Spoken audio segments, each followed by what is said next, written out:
Hey guys, and welcome back to Handy Guys Moving. I'm Houston, and thank you all to everyone who submitted your questions and comments. We have a great Q&A today. My producer is going to ask me some questions, and I'm going to answer those for you right now. Houston, how long does it take to calculate a moving estimate? Usually just a few minutes. That depends on the size of the move. The best thing to do is to go to our website and to fill out our form. And a representative will reach out to you to gather what information is needed. If an on-site survey is necessary, then that will be scheduled as soon as possible. Usually most of our estimates can be completed within just a few minutes over the phone. What does on-site survey mean? An on-site survey is where we physically will come out to your home and take an inventory in person rather than over the phone.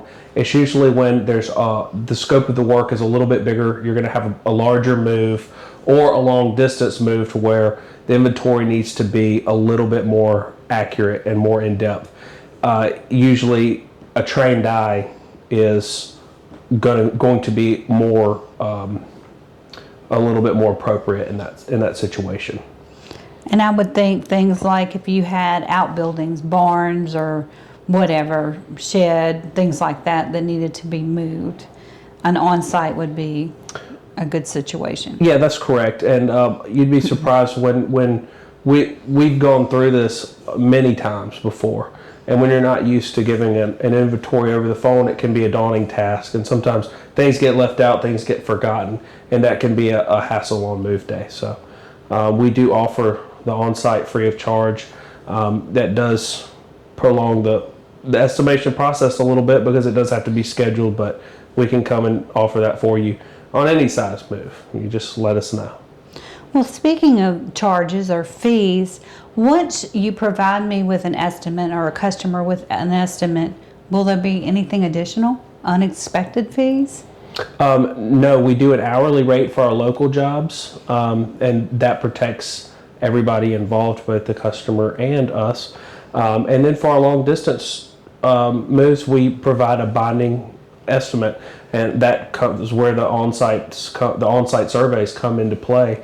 And that way that there is nothing unexpected. We don't have the, I think that a lot of times the moving companies get a bad rap for having a bait and switch tactic, and a reputable moving company won't do that. We'll have upfront charges. And I will say even on our local hourly moving, our charges are within a couple hundred, our estimates are within a couple $100s of actual charges. So we're very accurate. That's incredible, and what a great service. So you mentioned binding estimates. What's the difference between a binding and a non-binding? That was a question somebody submitted, and I wasn't familiar with that. So what does that mean? Sure. Well, a binding estimate just means that that the price that's estimated is the price that you're going to pay. It is based on your actual inventory and an estimate of the weights involved. A non-binding estimate would just be that we give you a kind of a vague estimate, and then after everything is done and tallied up and loaded up, the truck would be weighed, for instance, or there's a couple different ways of tallying up the total, either by weight or by volume. And in that situation, then the total would be figured at the end of the move. But we just like to be upfront with everything, so we found that binding estimates are a better way for us to do business. Fantastic. So Houston, what kind of insurance do you offer to your customers for their content and that kind of thing? Sure. So we have cargo insurance, which covers everything that's on the truck, everything that's loaded, everything that's in there. We also offer general liability, which covers you while we're on the job, while we're at your home. Okay. It covers your house, your home as well, from any damages that might occur while we're there. That's great, and that's something that we've talked about before. DIYers, you don't have that coverage. That's right. So it's another benefit to hiring a professional. So talking about services, what services do you offer? Well, we offer, of course, moving services. But aside from that, we have our packing, full service packing, where we'll actually bring all the materials that are needed, and we'll actually pack everything for you. When we're talking about the actual moving services, the protection of your items is included. So that's the furniture pads and the shrink wrap. The actual wrapping and protection of those items is included. And we offer load and unload services. So if you want to rent your own truck and drive your own truck and do everything yourself, but aside from just actually load and unload, Right. we do offer those services as well. Well, will you actually go into someone's home, let's say an older person or whatever, and move furniture for them if they're having carpet cleaned or something like that? Do you do that as well? Yes, we call that an in-home move, and we do that quite a bit actually. If somebody just needs even one or two pieces of furniture moved around, but they need to go up and down stairs or they're very heavy, it's best to call someone, a professional, rather than risk injury or risk damaging your home or your furniture. Perfect. And I think people are probably not aware that you'll do that sort of thing, so that's a great service to provide. Moving on to I guess more services, can you pack and move specialty items like a piano or a gun safe or something like that, gym equipment? Are y'all able to do that? We are, and like I've said in the past, every move is different. We do offer specialty item moves. Antiques. You can check out on our Google our pictures. We have some antiques that we've moved in the past where we've really had to show some special care to those items. Pianos, baby grands. We have piano boards, special dollies, straps, and the technical knowledge to move those items. And gun safes, we have the brawn, and again the technique, the knowledge to move those. That takes a little bit of extra skill, but they're made to be moved, so we do move those as well. Okay, that's good to know. Is it expensive to hire your crew to pack up my belongings, or should I just do it myself? Well, of course, it is a little bit extra expense to hire us to come and pack everything. A full service packing job would cost a little bit more than just a normal move, but I think that it's very worthwhile. It's convenient. I think it's a convenience factor. Packing takes the majority of the time in a move. You know, you're talking about days of packing as opposed to hours of moving. So it's all about time and convenience and budget and those types of things. But relatively speaking, it would be a little bit more expensive to have us to come and pack everything as opposed to just do the moving portion of it. But for the time and convenience factor, it would be well worth it. Well, Houston, I realize that every move is unique, but can you kind of give me a range of how much more it would cost? Am I talking about thousands extra? You know, how much more is it going to cost me to have you pack everything up? Sure. So we charge our packing rates by the hour. So you would only be charged for how much time you wanted us or you needed us. You could say, hey, I just need help packing the kitchen, or I want you to pack everything. And we could give you an estimate. Like, every move is different, so it would vary. But I would say not thousands of dollars more, but hundreds of dollars more. Okay. If we're talking, an hourly charge, and then, probably 8 or 10 extra hours, depending on the size and scope of the packing. Okay, so well worth it, probably. Yeah, in the big scheme of things, packing is a headache, and when it comes down to it, like I said, time and convenience. Well, and let's say that your customers decide to do it themselves. What is a detailed packing plan? Why should they have one? And what does that mean?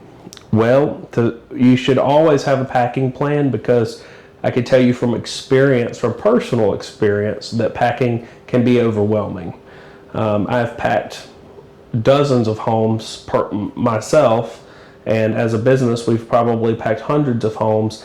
And when it came to packing my own house, it took me 2 days. I could not, and I didn't have a lot to pack. And the reason was I didn't have a plan. You need to really dive down in and figure out what you're going to pack first, and how it's going to be done, where you're going to place items after you pack them. Because like if you pack your kitchen, for instance, and you place all the boxes in your kitchen, then you can't move around the kitchen. So you need to have a staging area for all of the boxes. I've seen customers that have, printed out lists of where the boxes came from and where they're going in their new home. That's very helpful when you can just hand your movers a list and say, this is where, usually color coded, say, hey, this is where the blue boxes are going here, the pink boxes are going there. That's helpful. That's a little bit in depth, but and we can help you get organized on move day as well. Well, it sounds like it would be well worth the time if you're going to self-pack, or even if you're working with your crew and packing with them. Just color coding and labeling everything is going to save everyone time. And, like you mentioned, your kitchen, it's the worst thing ever if you're, need your coffee pot and you have no clue what box it's in. Correct. So I totally understand. So if I'm going to self-pack, how far in advance should I begin packing? At least, at very minimum, a few days, but it's best to start a few weeks in advance, just so you allow yourself extra time to get organized, to decide what you're going to keep. Sometimes you want to donate, or just cut down on some unnecessary items, and all of that takes time. Also, you might find that you run out of moving supplies, and if you're packing at the last minute, you run out of supplies. Sometimes the stores aren't open late at night if you're packing, if you're cramming to pack everything before the movers arrive. So allowing yourself some extra cushion time to get everything packed is the best. We want to eliminate as much stress as possible, and allowing time eliminates stress. Well, can I buy moving supplies from you? You can.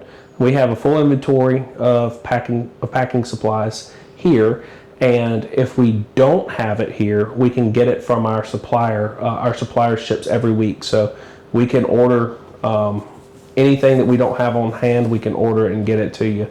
But we have just about anything and everything that you could want or need. We have it here on site, and we can deliver it to you free of charge. Oh gosh, that's a bonus.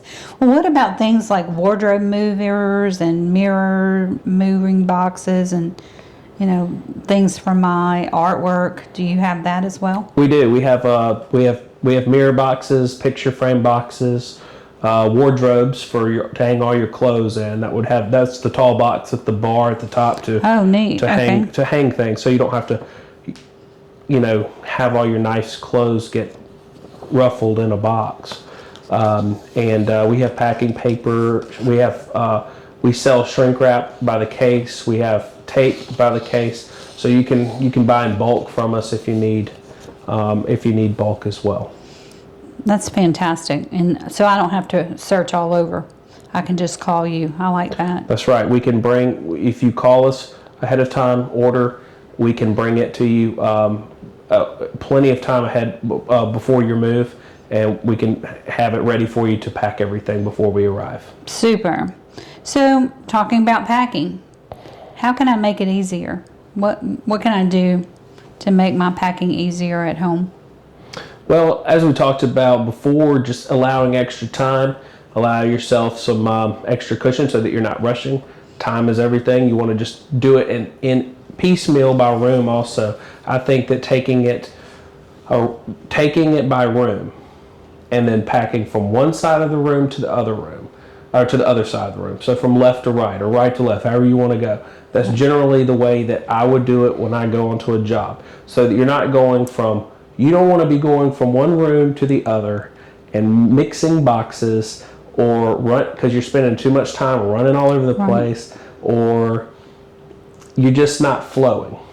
So if you're going from left to right or right to left, there's a flow, and you'll find that when you go to unpack your boxes, everything is there ready to kind of be organized. So that does make packing easier, and that's the best advice I can really give on that. And that's brilliant.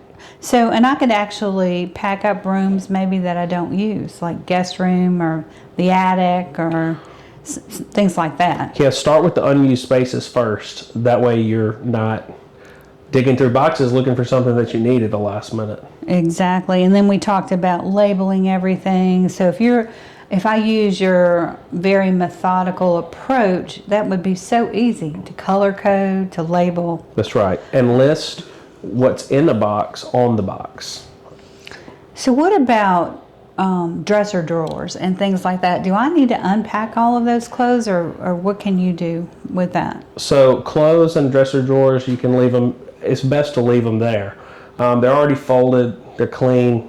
We hope they're clean. You can leave them in the drawer, and because if you're moving it yourself, it's best to just shrink wrap those, or pad and shrink wrap those dressers, so that those drawers don't come sliding out, especially with the extra weight of having clothes in there. If we're moving it, that's how we're doing it. We're going to pad it, we're going to shrink wrap it, and those drawers are going to be secured.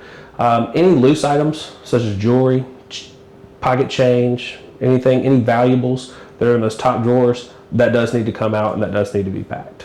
Okay, super. Is there anything special I can do to prepare my kitchen? Because I think that's probably the most daunting room for anybody. Yeah, that is, even for movers. I think we tend to put the kitchen off till the end. Perishable food items are a big deal. A lot of people don't really know how to handle the perishables. If you pack your perishables up very last and put them in a cooler, put them in your car, and haul them straight to your new residence, that'll help you out a lot. And when it comes down to your loose items in the kitchen, are going to be your biggest headache. So that's going to be your knives and forks and items like that. Tupperware containers, things like that. Lightweight items that aren't fragile, pack them in large boxes. That'll help you you'll have less boxes, and that'll help you get the volume that you need to get it moved quickly, get it packed quickly. But your loose items, pack them in small boxes. Shrink wrap what you can together so it prevents it from going out. Even put your flatware in gallon Ziploc freezer bags before you pack it. That'll help it from just being strewn all over the place. Do you have glassware boxes or something like with sections or something that people can get? We do. Okay. We do. We have a dish pack, a dish barrel, a dish pack, and it has dividers for glassware and things like that. What about my refrigerator and freezer? You talked about removing the perishable items. Do I need to defrost that in advance or turn it off in advance? If you're going to be moving your refrigerator itself, it's best to defrost it like the night before the move, so that it's not dripping water in the moving van with your other items that you just water in a moving truck is not a good thing. We try to eliminate as much of that as possible. So having the refrigerator defrosting in the back of the moving truck is not the place for it. So usually the night before, that's a good practice. We've had people do them, out and move the refrigerator out to the garage or what have you, and have it drain out, or anything like that helps.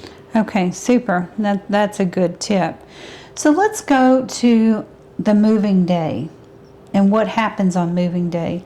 How long will it take you to load the truck once the house is all packed up? Well, of course that varies depending on several little factors, but the average time to load trucks 3 hours. Okay. That's a 26-foot truck. Now it depends on how much we have, how long the distance between the house and the truck, where we can park and things like that. It can take longer. But generally speaking, a 26-foot truck packed properly should take about 3 hours. So Houston, what happens on moving day? Well, moving day is going to look a little bit different if we're packing you or if you're packing yourself. If we're packing you, we're going to hopefully have been there a day or so before, and we're going to have things a little bit organized already. But moving day itself might entail a little bit of finishing up final touches with the packing side of things. But mostly, for the most part, either way, what will happen is the driver and the crew will show up. We'll do a walkthrough. Then we'll start packing anything that's left that needs to be packed up. We'll start wrapping, protecting furniture. We'll start disassembling anything that needs to be disassembling, and generally just organizing, making a game plan. We call it a game plan for how the truck needs to be loaded. What needs to be loaded first? What needs to be loaded last? And then at that point, we'll designate who's going to start actually going through and disassembling, who's going to start wrapping, and at some point during that process, the truck will start to be loaded, and you'll start to see items flowing out of the house. We call it flowing out. And gradually, the way our process works is that we will gradually have everything packed, wrapped, and loaded. Perfect. Well, will the team stop for breaks and meals? How does that work? Well, we don't stop often. It's not in the nature of this job to be able to. It's very hard to get a move done if we're taking breaks. A lunch break is permitted. If it's an hourly job, though, we will stop the time, so the customer is not responsible for that time during the lunch break. If it's a long distance job or move, of course the truck is going to be on the road, and the truck will have to make stops. They'll be making fuel stops and stops for meals and things like of that nature. But as far as when they're on your job, moving for loading and unloading, there aren't many breaks to be had. I mean, there might be a water break here and there, but it's the nature of the job that we need to keep moving in order to get things done in a timely manner. Perfect. Should I tip your team? It is customary to tip movers, and that's just at your discretion, however you felt your level of service was performed, and how happy you were with your service. Okay, that's good to know. So once everything's packed up, how do I communicate with the driver and your company, Houston? So that's a good question. We have developed multiple levels of communication, because we found that to be super important on move day. I think that a lot of stress on move day can be alleviated just by having good open lines of communication. We have our software system that we use for everything from estimations down to the final payment at the end of the job will actually be used to send you, the customer, an ETA, text messages. It will keep you updated from 2 weeks out, 24 hours out, down to minutes before the move starts. And it will let you know when the crew is going to arrive, at the beginning of the job, the middle, and the end, all steps of the job. The driver is also very happy to share his cell phone number with you when the truck is loaded, because we understand the sensitive nature of having your personal items moving along the roadway, no longer in your possession. So our drivers are always happy to share their cell phone number, and we also have tracking on the truck, so we actually can offer a tracking number. If we need to do so, we have the ability to share the tracking with you as well. So I'll always know where my things are. That's correct. That's incredible. So what happens if we encounter bad weather? Well, as we know, that happens quite a bit, especially during the summer months, which is the moving season. We just have to work around it. If the weather is going to be an all day, if it's a weather event, so to speak. So in our area, we have tropical storms, hurricanes, things of that nature. We will we'll have to reschedule for the next available best date that works for everybody. But that is in a rare circumstance. Usually, if it's just going to be a system that moves through, we'll just either, if it's in the morning, we'll push the move up a little bit in time, or if it's going to happen during the middle of the move, we'll work around it. We'll either do some packing interior work, or while it's inclement weather, or we'll just take a break. All right. Here's the big one, and something that we've talked about. What are some things that I should avoid packing on a moving truck? That's always a good question, and always a question that comes up. So basically, it's the easiest way to think about this is anything that's slippery, sticky, flammable, or dangerous. Firearms and ammunition are the biggest. Really and truly, please, if you have firearms, please transport those yourself. We can actually get in trouble for having undisclosed firearms on our truck. Propane bottles in your grill. A lot of people don't think about that, but the propane bottles need to be removed. Gasoline cans that are full. We can take empty gas cans because that's just plastic, but if it's full. So anything of that nature, flammables, paint. If it's going to cause a mess in the back of the truck, we don't want it in the back of the truck because it can cause damages to other items in the truck. Even cooking oils and things of that nature. If it's going to cause a mess, it's best to either trash it or transport it yourself. And I would think things like plants that could fall over. Yes. And plus, they don't need to be in your hot truck. No, yeah, the heat in the back of the truck will wilt a plant in just a matter of hours. So it is not good practice to carry. Plus, we can't carry agricultural items across state lines. So. No, that's good to know. Yes. Okay. So firearms, big no-no. Big no-no. Plants, big no-no. Yep. So what about things that maybe are important to me? Cash, my cell phone, electronics, family photos. I mean, how do you handle things like that? Well, we do keep everything on our truck as safe as possible. But anything that cannot be replaced, it is recommended that you keep it in your possession at all times. And that is just because the inherent nature of transportation. I mean, it's in the back of a truck. It's getting moved, from one location to another. It's out of your possession mostly, and because it's out of your possession, it's out of your control. So anything that is just of extremely significant value, personal value, I would suggest just packing those items in a small box, putting them in your personal vehicle,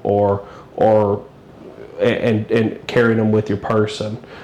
Cash is definitely a big one.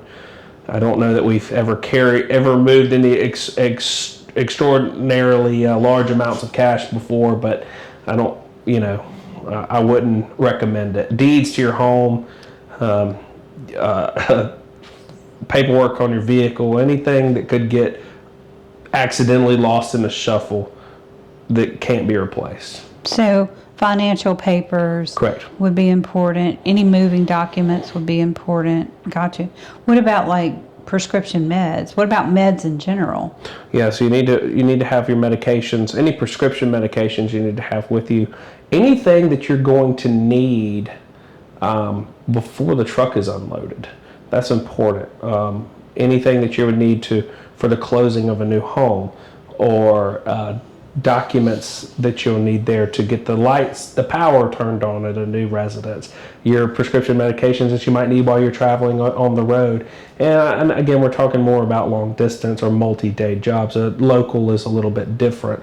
If you're just doing from one residence to another in the same day, that can be a little bit different. But all prescription medications need to be lumped in that category of items that need to be moved yourself. And I would think if you're a pet person, pet foods, all those sorts of things, anything you need for your pet, you need to have with you. That's correct. Yeah, you just don't want to find that you're stuck without a truck for 2 or 3 days, or stuck without an item for 2 or 3 days that you really, really need. All right. Well, that wraps up all of the questions that were submitted. And I really appreciate you taking the time to answer them. And I can't wait to do this again with you. I think this has just been invaluable information. I found out a lot myself. And so We're happy to share. That's what we do. Thanks again for tuning in. We'll see y'all next Sunday. If you like the content, be sure to like and subscribe.